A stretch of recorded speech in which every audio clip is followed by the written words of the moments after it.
update ng bayan. Maasahan anumang panahon.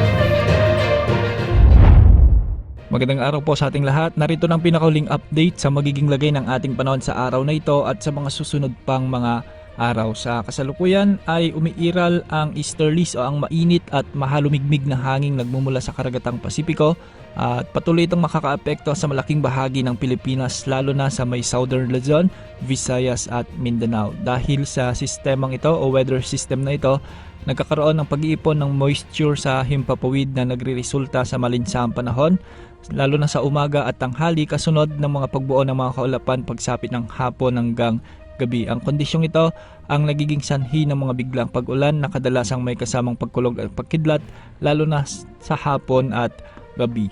Para sa lagay ng panahon sa Metro Manila, Calabarzon, Mimaropa, Bicol Region, sa buong Visayas at Mindanao, inaasahan ang bahagyang maulap hanggang sa maulap na kalangitan sa maghapon. Sa umaga, mararamdaman ang mainit at malinsangang panahon, subalit pagsapit ng hapon hanggang gabi ay mataas ang tsansa ng mga panakanakang pag-ulan o thunderstorms.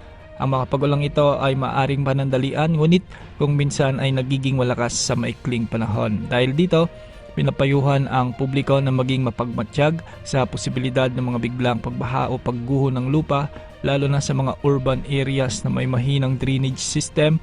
Gayon din ang landslide sa mga bulubundukin at mga komunidad na malapit sa gilid ng bundok o ilog. Maaari ring makaranas ng pabugso-bugsong hangin at pagragasan ng tubig sa mga mabababang lugar kapag nagkaroon ng mga umiiral na severe thunderstorms. Samantala sa nalalabing bahagi ng Luzon, kabilang ang hilagang bahagi ng Luzon at mga karatig na probinsya, makakaranas din ng kahalintulad na kondisyon ang panahon.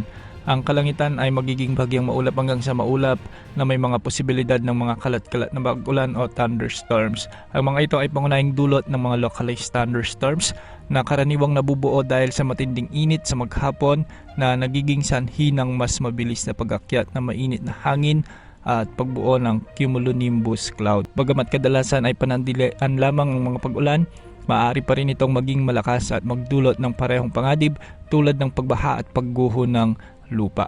Samantala sa kasalukuyan, wala tayong binabantayang anumang bagyo o low pressure area na direktang makakaapekto sa ating bansa sa loob ng susunod na 3 araw.